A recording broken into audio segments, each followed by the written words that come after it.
Bharatiya Janata party के प्रदेश अध्यक्ष VD Sharma ji का एक बार हमारे इस मंच पर बहुत बहुत स्वागत है सर। धन्यवाद। बहुत सर, मेरा पहला सवाल आपसे है कि जब आपको भारतीय जनता पार्टी का प्रदेश अध्यक्ष नियुक्त किया गया तो उस समय मतलब चर्चा इस तरह की होती थी कि वीडी भाई साहब का तो बहुत स्ट्रगल का टाइम इन्होंने देखा है एबीवीपी के दिनों से लेकर, और अब कमलनाथ जी की सरकार बनी है तो इनको स्ट्रगल करवाने के लिए आप सड़कों पे उतरेंगे, यहाँ पे स्ट्रगल करेंगे। लेकिन वो 15 महीने तक ही आप रह पाए, मतलब एज ऑपोजिशन के भारतीय जनता पार्टी के प्रेसिडेंट, उसके बाद आपकी सरकार बन गई, फिर अब तो समन्वय का काम हो गया है। तो आप क्या देखते हैं कि ये एक अपॉर्चुनिटी खत्म हुई है, मतलब आपके पास से गई हाथ से कि आप अपने आप को प्रूव कर सकते थे एज ऑपोजिशन पार्टी के स्टेट प्रेसिडेंट? देखिए, मैं भारतीय जनता पार्टी के काम की जिम्मेदारी जब मुझे मिली, संगठन कभी कोई जिम्मेदारी देता है तो वो ये सोच के नहीं देता है कि इनको स्ट्रगल करना है या सत्ता में है तो सत्ता के अनुरूप उन्हें काम करना है। भारतीय जनता पार्टी का जो ऑर्गेनाइजेशन है, ऑर्गेनाइजेशन एक पद्धति पर काम करता है, इसलिए ऑर्गेनाइजेशन के स्ट्रेंथन के लिए जिसको भी जिम्मेदारी मिलती है, मात्र मैं नहीं, जो भी भारतीय जनता पार्टी के अध्यक्ष या अलग अलग जिम्मेदारियों पर आते हैं तो उनका काम होता है अपने संगठन के काम को स्ट्रेंथन करना जी। और चाहे पक्ष होगा या विपक्ष होगा। पक्ष जब होता है तो हम ये सोचते हैं कि एक अनुकूलता में जो कई प्रकार की प्रतिकूलताएं आती हैं उनको भी समाहित करके अपने संगठन को आगे ले जाना, पब्लिक जनता के साथ कनेक्ट होना और संगठन को स्ट्रेंथन करते हुए आगे बढ़ना, यही एक लक्ष्य होता है। तो मुझे लगता है कि संगठन ने उस समय मुझे जो काम या जिम्मेदारी दी, मैं उस जिम्मेदारी के अनुरूप, विपक्ष था तब और आज सत्ता है तब, संगठन के काम को स्ट्रेंथन करने का ही जिम्मेदारी संगठन के कार्यकर्ताओं को मुख्य तौर पर होती है, जो उसको मैं उस भूमिका को निभाने का प्रयास कर रहा हूं। सर, आपका जो संगठन का स्ट्रेंथ है उसका लोहा तो ऑपोजिशन पार्टी के लोग भी मानते हैं। अभी जीतू पटवारी जी यहाँ से गए तो वो भी मान रहे थे कि आपका स्ट्रेंथ है, ऑर्गेनाइजेशन बहुत, नेटवर्क बहुत स्ट्रांग है। और जहां तक भारतीय जनता पार्टी का, बीजेपी का नेटवर्क और ऑर्गेनाइजेशनल स्ट्रेंथ की बात है, इसको बाकी राज्यों के बीजेपी के ऑर्गेनाइजेशन से भी बेहतर आपके नेता लोग कहते हैं कि मध्य प्रदेश में तो आपका बेस्ट है, अर्ध पन्ना प्रमुख तक आप लोग पहुंच गए। सर, मुझे ये बताइए, जो आपका जो ये ऑर्गेनाइजेशनल स्ट्रेंथ है, ये क्योंकि पश्चिम बंगाल में आप देखिए वहां पे भी कम्युनिस्ट के पास इसी तरह का नेटवर्क होता था, अभी तो आप पावर में है तो आपका ऑर्गेनाइजेशन स्ट्रांग है। कभी फ्यूचर में जब कभी भारतीय जनता पार्टी पावर में ले रहेगी तो क्या आप इस स्ट्रेंथ को मेंटेन कर पाएंगे? एक तो मैं ये मानता हूं कि भारतीय जनता पार्टी कभी पावर में नहीं रहेगी, ये कोई घमंड और गुरूर तो नहीं है, लेकिन जहां तक मुझे कॉन्फिडेंट होकर के मैं इस बात को जरूर कह सकता हूं कि देश के अंदर भारतीय जनता पार्टी जो दुनिया का सबसे बड़ा राजनीतिक दल बना है, माननीय अमित शाह जी के नेतृत्व में जिस प्रकार से उन्होंने जो ऑर्गेनाइजेशनल स्ट्रेंथ खड़ी की, नड्डा जी जिसको आगे बढ़ाने का काम कर रहे हैं, तो आज मैं ये कह सकता हूं कि देश भर के अंदर भारतीय जनता पार्टी लगातार प्रगति तो करेगी ही, लेकिन ये जो आपने कहा कि ऑर्गेनाइजेशनल स्ट्रेंथ, चाहे बंगाल हो, चाहे त्रिपुरा हो, चाहे नागालैंड हो, इन छोटे छोटे स्थानों पर भी, और जिस बंगाल के अंदर जो परिस्थितियां थी वहां का कार्यकर्ता तो आज भी स्ट्रगल करता है, केरल का कार्यकर्ता आज भी स्ट्रगल करता है, लेकिन थॉट के लिए और एक पद्धति पर काम करने वाला ऑर्गेनाइजेशन है, तो ये कभी खत्म नहीं होता। सर, मेरा कहना, ये आगे बढ़ेगा ही। मैं ये कह रहा हूं, इतनी बड़ी मशीनरी है आपकी, इतनी बड़ी पॉलिटिकल मशीनरी को चलाने के लिए ईंधन तो लगता ही है, तो वो फ्यूल अभी तो पावर में है तो मिल रहा है, लेकिन ऑपोजिशन में कभी रहेंगे तो इतने बड़े अर्ध पन्ना प्रमुख तक वो ईंधन मिल पाएगा? ये आपने बड़ी अच्छी बात कही। भारतीय जनता पार्टी दो प्रकार की चीजें अपने ऑर्गेनाइजेशनल स्ट्रेंथ को खड़ा करने के लिए जो करती है, मैं बताना जरूर समझता हूं आपके माध्यम से लोगों के बीच में, कि एक तो ये कैडर बेस्ड ऑर्गेनाइजेशन है, और कैडर बेस्ड ऑर्गेनाइजेशन कहने के लिए नहीं है, भाजपा का बूथ का कार्यकर्ता भी कल कुछ भी बन सकता है। ये हमने इस देश के अंदर, प्रदेश के अंदर इसको प्रत्यक्ष किया है। उसका मैं भी एक उदाहरण हूं कि सामान्य किसान का बेटा इतने बड़े राजनीतिक दल का अध्यक्ष बन सकता है। दूसरी मैं बात कहना चाहता हूं कि मध्य प्रदेश आइडियल क्यों है। ठाकरे जी जैसे व्यक्तित्व ने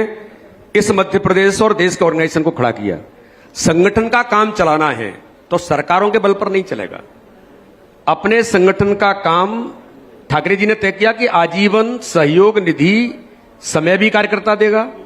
समय लगा करके संगठन के लिए खड़ा भी होगा, लेकिन अर्थ संग्रह भी अपने स्वयं के बल पर, कार्यकर्ता के बल पर संगठन को चलाएगा।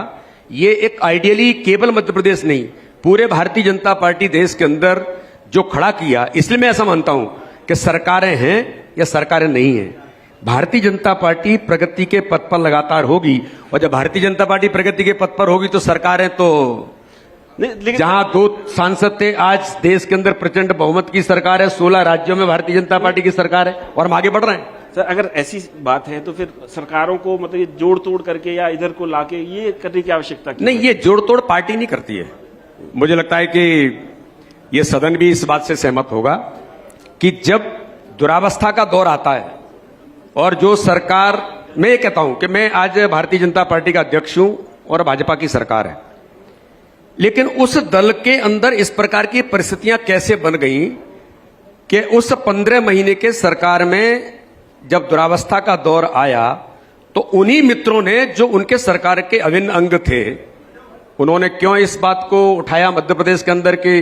करप्शन से लेकर के सारे मुद्दों पर यह सरकार आकंठ डूबी है और हमको सड़कों पर उतरना पड़ेगा। ये बीजेपी ने नहीं कहा, न बीजेपी ने सरकार गिराई, न बीजेपी ने कोई प्रयास किए। ये तो उन्हीं के दल के लोगों ने जब ये कहा कि ये मध्य प्रदेश के अंदर ठीक नहीं है और मध्य प्रदेश दुरावस्था के दौर की ओर बढ़ रहा है, और उसको बचाने के लिए मैंने एक शब्द का उपयोग किया, मध्य प्रदेश को बचाने के लिए उस समय के उन मित्रों ने निर्णय किया। और आज मैं कहता हूं, उस समय की सरकार कांग्रेस के नेतृत्व में जो काम कर रही थी, जो हर गरीब के हक और अधिकार को छीनने का काम हो रहा था, गरीब कल्याण की योजनाओं को बंद करके जो इनजस्टिस मध्य प्रदेश के अंदर हो रहा था, मैं गर्व के साथ कहना चाहता हूं कि उसके बाद सरकार गिरी और भाजपा के नेतृत्व की सरकार बनी, तो हर गरीब को हक देने का काम भारतीय जनता पार्टी की सरकार ने इस मध्य प्रदेश के अंदर किया। सर अब तो 2018 की बात तो गई, अब तो 2023 में चुनाव होना है और आपको अभी पिछले दिनों आपकी एक तस्वीर भी खूब वायरल भी हुई, बहुत आप और मुख्यमंत्री जी बड़े गले मिल रहे थे, मुस्कुरा रहे थे। सर क्या उस मुस्कुराहट के पीछे क्या मतलब क्या कारण था कि उस तरह की पिक्चर्स जो है आपको रिलीज करनी पड़ रही है? नहीं, पिक्चर रिलीज नहीं की, ये तो कोई इंसिडेंट्स होते हैं। उस समय नर्मदा जयंती थी, माननीय मुख्यमंत्री जी मेरे वरिष्ठ हैं और आइडियली तौर पर मैं उनको बहुत मानता हूं और उनसे मैंने सीखने का बहुत प्रयास किया है। इस भारत के अंदर सर्वाधिक समय तक मुख्यमंत्री रहने वाला व्यक्तित्व, मैं ऐसा मानता हूं कि राजनीतिक क्षेत्र में मैं तो बहुत, मेरी उम्र भी कम है और अनुभव भी कम है। मैं जब मध्य प्रदेश के अध्यक्ष की जिम्मेदारी पर आया था तब मैंने कहा था, आदरणीय शिवराज जी, आदरणीय नरेंद्र सिंह जी, कैलाश जी, जो वरिष्ठ नेतृत्व है, कि मुझे इस जिम्मेदारी के अनुरूप बनाना, ये उन सबकी भी भूमिका इसमें एक छोटा होने के नाते से, और हमेशा उनका इससे आशीर्वाद मिला है, तो वो स्नेह और आशीर्वाद है, वो कोई दिखावा नहीं है। और मैं ऐसा मानता हूं जी, इस दिशा में मध्य प्रदेश के अंदर एक टीम स्पिरिट पर हम लोग काम करते हैं। आदरणीय शिवराज जी और जो वरिष्ठ नेतृत्व हमारा है, उनके साथ मिलकर के, उनका स्नेह और आशीर्वाद के साथ मध्य प्रदेश भारतीय जनता पार्टी, ये हम सबका मिलकर के प्रयास भी है, एक टीम स्पिरिट के साथ आगे बढ़े। और इस मध्य प्रदेश के अंदर यही भाजपा की कार्य पद्धति की विशेषता है, जो सभी दलों से अलग बनाती है, कि हम सामूहिक नेतृत्व के आधार पर और टीम स्पिरिट से आगे बढ़ते हैं, जो बखूबी मध्य प्रदेश के अंदर हम इस दिशा में काम करने का प्रयास कर रहे हैं। सर आपने कहा इतने लंबे समय के मुख्यमंत्री हैं शिवराज सिंह चौहान, आपकी सरकार यहाँ मध्य प्रदेश में चली है, तो पिछले चुनाव में 2018 तक की जो आपकी अचीवमेंट्स थी उसमें तो रिजेक्ट हो गई, मतलब आप चुनाव हारे ही, आपकी सरकार नहीं बन पाई। अब 2020 में आपकी सरकार फिर से बन गई, जैसे भी बनी, लेकिन अब जब हम 2023 में चुनाव में जा रहे हैं तो क्या अचीवमेंट्स हैं? क्योंकि 2018 तक की अचीवमेंट्स तो मतलब लोगों ने रिजेक्ट कर दी। एक बात आपने जो कहा, इसका मुझे लगता है कि बताना मैं जरूरी समझता हूं कि मध्य प्रदेश के अंदर जनमत 2018 के अंदर भी भारतीय जनता पार्टी को मिला। कांग्रेस को जितने मत मिले उससे ज्यादा मत भारतीय जनता पार्टी को मिले थे। टेक्निकली 4-5 सीटों से सरकार बन गई थी, लेकिन मैं ऐसा मानता हूं कि जब सत्य होता है वो सामने भी आता है, जो परिस्थितियां बनी, लेकिन जो गरीबों का हक और अधिकार छीना गया था, आज मध्य प्रदेश के अंदर केवल ये नहीं, डेवलपमेंट अगर मैं कहूं कि भाजपा और विकास ये एक दूसरे के पर्याय हैं, देश के अंदर भी प्रदेश के अंदर भी। और आगामी 2023 का जो चुनाव है, मैं एमन जी बड़े गंभीरता के साथ कहना चाहता हूं इस सदन में कि भारतीय जनता पार्टी के नेतृत्व, माननीय प्रधानमंत्री जी के नेतृत्व में, मध्य प्रदेश के अंदर माननीय मुख्यमंत्री शिवराज सिंह चौहान के नेतृत्व में जो हमारी ताकत है, मैं ये कहूं कि गरीब कल्याण की योजनाएं, जो केवल योजनाएं नहीं है, गरीबों के जीवन को बदलने का अभियान आज इस देश के अंदर, प्रदेश के अंदर अगर किसी ने लिया है, और जिसको प्रत्यक्ष तौर पर लोगों के जीवन स्तर को ऊंचा उठाने का काम कर रहा है, तो भाजपा सरकार की गरीब कल्याण की योजनाएं जो आज प्रभावी भूमिका में है, ये हमारी ताकत है। और भाजपा का संगठन का तंत्र जो प्रत्येक बूथ पर, आज मैं अगर कोई काम कर रहा हूं तो एक ही मेरा टारगेट है, प्रत्येक बूथ पर 51% वोट शेयर लाने का संकल्प, हम उसमें आगे बढ़ रहे हैं। तो ये जो हमारी ताकत है संगठन का तंत्र, इस आधार पर मैं आपको कॉन्फिडेंट होकर के विश्वास के साथ कहता हूं कि 2023 के अंदर भारतीय जनता पार्टी 2024 में भी इतिहास बनाने का काम करेगी। अच्छा सर, वो तो जब 2023 में चुनाव होंगे पता चलेगा चुनाव के बाद, लेकिन अभी हाल ही में कुछ चुनाव हुए थे नगरीय निकाय के, और कुछ ऐसी म्यूनिसिपैलिटीज हैं जो आप कभी नहीं हारे थे। ग्वालियर में, जबलपुर में आपके मेयर कभी नहीं हारे थे, लेकिन वो हार गए। तो ये क्या ये संकेत नहीं है कि जनता में आपकी सरकार जो आप क्लेम करते हैं वो सब चीजें एक्सेप्टेबिलिटी नहीं है? मुझे लगता है कि अगर हम नगर निकाय, ग्रामीण निकाय के चुनाव का अगर अध्ययन करेंगे तो केवल कुछ मेयर छोड़ करके भारतीय जनता पार्टी को निचले स्तर पर नगर निकाय के चुनाव में, जो हमारा नगर परिषद और नगर पालिका, पंचायत, सरपंच से लेकर के उन सारे स्थानों पर, आज मैं बड़ी गंभीरता के साथ कहता हूं कि 85 से 90% भाजपा के कार्यकर्ता जीत करके आए। और इन नगर निगमों के बारे में बताना चाहता हूं, चाहे ग्वालियर हो, चाहे सिंगरौली हो, चाहे कटनी हो, चाहे रीवा हो, जो नगर निगम हम लूज किए, उन नगर निगमों में एक भी नगर निगम ऐसा नहीं है जहां भारतीय जनता पार्टी के पार्षद बहुमत के साथ जीत करके नहीं आए हो, जबलपुर तक। यानी जनमत बीजेपी के साथ है। हां, टेक्निकली राजनीति में कभी ऐसी परिस्थितियां होती हैं किसी निर्णय के कारण से, या कोई इंसिडेंस कुछ ऐसा हो गया जिसके कारण से शायद परिणाम उस दिशा में अपेक्षित हमें नहीं मिल पाए होंगे, लेकिन जनमत भारतीय जनता पार्टी और इस विचार के साथ है।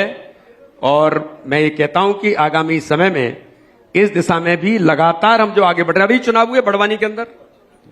बड़वानी पूरा कांग्रेस चुनाव जीत करके आई थी, क्लीन स्वीप हो गया वहां। तो ये जो परिस्थितियां हैं ट्राइबल क्षेत्र के अंदर कह रहा हूं मैं, जो 43 नगर पालिका नगर परिषद के चुनाव हुए थे जो पूरे ट्राइबल क्षेत्र थे, उन ट्राइबल क्षेत्रों में भारतीय जनता पार्टी को कितना प्रचंड बहुमत मिला, चाहे डिंडोरी, अनूपपुर, शहडोल, उमरिया, ये जो बेल्ट हैं, मंडला, इन स्थानों पर भी भारतीय जनता पार्टी को जो बहुमत मिला, ये संकेत देता है कि जनता नीचे भारतीय जनता पार्टी के इन योजनाओं के साथ, नेतृत्व के साथ और भारतीय जनता पार्टी के साथ खड़ी है कुछ। और उसके कारण से किसी को लगता है कि हमको कुछ आशा मिल गई, तो मैं तो कहता हूं उनको शुभकामनाएं, वो आशा पर बिल्कुल जीवित रहें। भारतीय जनता पार्टी अपने संगठन के तंत्र के काम के बल पर, अपने नेतृत्व के विश्वास पर और गरीब कल्याण की योजनाओं के बल पर 2023-24 में भी बहुमत के साथ हम इतिहास बनाने का काम करेंगे। सर सवाल ये है, मतलब ये एक पब्लिक की तरफ से मैं आपसे ये सवाल पूछना चाहता हूं, क्योंकि एक जनरल परसेप्शन बन गया है, लोग ये कहते हैं कि चुनाव में हारे कोई भी जीते, कांग्रेस हारे जीते, बीजेपी हारे जीते, लेकिन सरकार तो बीजेपी ही बनाएगी। तो क्या आप ये आश्वासन दे सकते हैं कि अगर भारतीय जनता पार्टी चुनाव हारती है, मैं नहीं कह रहा कि हारेगी, लेकिन अगर हारती है तो आप सरकार नहीं बनाएंगे? देखिए, मैं ऐसा मानता हूं कि लोकतंत्र में, लोकतंत्र को सशक्त बनाना हम सबकी भूमिका है। और माननीय मुख्यमंत्री जी ने, मैं एग्जाम्पल देना चाहता हूं, आइडियली तौर पर मध्य प्रदेश के अंदर एक 4 सीटों से हम पीछे थे, 4-5 सीटों से, क्या उस समय हम ये गुणाभाग नहीं कर सकते थे? लेकिन मुख्यमंत्री जी ने कहा कि हम सरकार नहीं बनाएंगे, जनता ने हमें जनमत में बहुमत हमें दिया है वोट के तौर पर, लेकिन सीटों में टेक्निकली हम पीछे रहे, इसलिए उन्होंने रिजाइन किया था। क्या ये बात कोर्ट करने लायक नहीं है? मुख्यमंत्री जी उस समय भी ये कर सकते थे, पार्टी ये कर सकती थी, गुणाभाग करेंगे, लेकिन हमने नहीं किया। लेकिन इनकी सरकार जब बनी, माननीय कमलनाथ जी के नेतृत्व में, दिग्विजय सिंह के इशारे पर चलने वाली सरकार, जिन मिस्टर बंटा ढार ने 2023 के मध्य प्रदेश को भी याद करने की जरूरत है, और उसी 2023 की, जिसको मैं ब्लूप्रिंट कहूं, 2023 का जो उनका रोडमैप था, वो जब उन्होंने इंप्लीमेंट किया तो मध्य प्रदेश के अंदर भी दुरावस्था का दौर आया और जाकर के उनकी सरकार को जाना पड़ा। इसलिए हम लोकतंत्र को सशक्त बनाने के लिए हमेशा खड़े होते हैं, लेकिन जब परिस्थिति बनती है, तब मैंने कहा था, आपको ध्यान में होगा कि राजनीतिक तौर पर मध्य प्रदेश को बचाने के लिए अगर किन्हीं मित्रों ने मैदान में उतरे तो पॉलिटिकली एक जिम्मेदार राजनीतिक दल होने के नाते से हमारी जिम्मेदारी है कि मध्य प्रदेश को बचाना है, तो सरकार बनाने के लिए भी अब हमें आगे बढ़ना पड़ेगा। हम आगे बढ़े, सरकार बनी और आज मध्य प्रदेश विकसित राज्य नहीं, 19.74 ग्रोथ रेट होना किसी राज्य की, ये भारतीय जनता पार्टी की सरकार की देन है। कब इस दिशा में आगे बढ़ रहे हैं। सर, इतनी ग्रोथ रेट के बाद क्या आप मानते हैं कि मध्य प्रदेश में बेरोजगारी एक मुद्दा है और क्या ये चुनावी मुद्दा बनेगा? देखिए, आज अगर मैं ये कहूं कि इस मध्य प्रदेश और पूरे देश के अंदर बेरोजगारी से लेकर के इन सारी चीजों के बारे में आज मैं बड़ी गंभीरता के साथ कहना चाहता हूं। माननीय प्रधानमंत्री नरेंद्र मोदी जी के नेतृत्व में जिस प्रकार से हम लगातार रोजगार के अवसर हमने तो सामने दिए हैं, हम तो उनका आयोजन करके कि इतने लोगों को अपॉइंटमेंट लेटर, आज प्रधानमंत्री जी के नेतृत्व में मध्य प्रदेश के मुख्यमंत्री जी ने जो 1 लाख नियुक्तियों की बारे में बात की थी, अभी 34,000 लोगों को प्रत्यक्ष रोजगार तो दिया,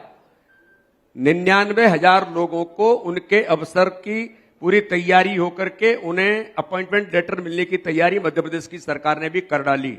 हम इस दिशा में तो आगे बढ़ ही रहे हैं, लेकिन लोगों को तैयार करना, आत्मनिर्भर भारत,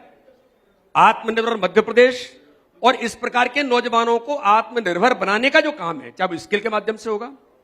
चाहे आज इस बजट के अंदर प्रावधान किया है 10 लाख करोड़ का कैपिटल एक्सपेंडिचर देना,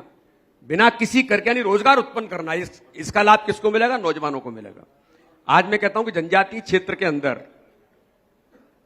माननीय प्रधानमंत्री ने जो व्यवस्था की, आज उसके अंदर 15,000 करोड़ का प्रावधान किया, तो उसके अंतर्गत भी जो रोजगार के अवसर मिलेंगे, 740 जो विद्यालय हमारे जनजातीय क्षेत्र में खोलने की बात की, मॉडल विद्यालय के तौर पर, उनमें 38,000 लोगों को भर्ती करने का जो अवसर मिलेगा, वो कौन? वो जनजातीय क्षेत्र के लोग आएंगे। तो मतलब आपका तो एक नहीं, मैं ऐसा मानता हूं कि इस दिशा में मध्य प्रदेश के अंदर और देश के अंदर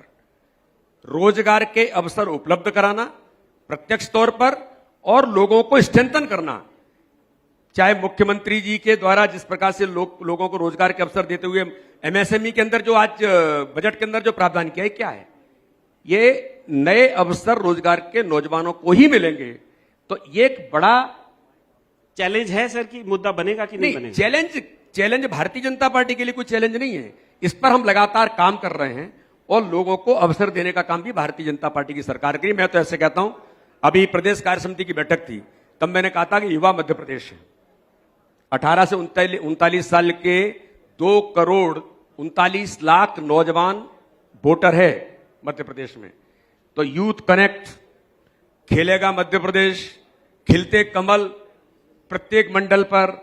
भारतीय जनता पार्टी मध्य प्रदेश ने तो प्रत्येक बूथ पर सुघोष के नौजवान, आईटी के 2 नौजवानों को खड़ा करने का काम, प्रशिक्षण देने का काम हम कर रहे हैं। तो नौजवानों के प्रति भारतीय जनता पार्टी हमेशा से, चाहे ऑर्गेनाइजेशन हो, चाहे सरकार के अवसर हो या रोजगार के अवसर हो, इस पर बेहतर काम करने का प्रयास है। आपने, मेरा फाइनल क्वेश्चन है आपसे, आपने कहा कि मुख्यमंत्री शिवराज सिंह चौहान बहुत लंबी पारी, सबसे ज्यादा लंबी पारी उन्होंने खेली है, तो क्या उनको बीट करने का कोई काम मध्य प्रदेश में कोई मुख्यमंत्री बनेगा दूसरा कि उनका रिकॉर्ड कोई तोड़ पाए, कि या और अभी उनका लंबा रिकॉर्ड बनेगा? देखिए, मैं ऐसा मानता हूं कि माननीय शिवराज सिंह चौहान के नेतृत्व में मध्य प्रदेश के अंदर लगातार जिस प्रकार से जो बीमारू राज्य था दिग्विजय सिंह के कार्यकाल में, सड़क, बिजली, पानी से लेकर के ये तरसता मध्य प्रदेश था। 2003 नहीं भूलना चाहिए, जरूर याद करना चाहिए। आज वो मध्य प्रदेश और 15 साल की भाजपा की सरकार का मध्य प्रदेश जो विकसित मध्य प्रदेश बना, आज मैं बड़ी विश्वास के साथ कहता हूं, मोदी जी के नेतृत्व में माननीय शिवराज सिंह चौहान मध्य प्रदेश के अंदर जो प्रयास कर रहे हैं, ये मध्य प्रदेश अब स्वर्णिम मध्य प्रदेश बनेगा। उनके नेतृत्व में आगे बढ़ रहे हैं और 2023 और 24 भी हम मध्य प्रदेश के अंदर इतिहास बनाने का काम करेंगे। हमारे से बात करने के लिए बहुत बहुत धन्यवाद। Thank you so much. Thank you. धन्यवाद। और धन्यवाद जाने से पहले आग्रह, थोड़ा सा समय आपका चाहेंगे, क्योंकि मैं आमंत्रित करूंगा साक्षी अग्रवाल जी को, executive director the sage group, वो आपका पुष्प से, बीडी शर्मा जी, भाई साहब आपका स्वागत। Thank you.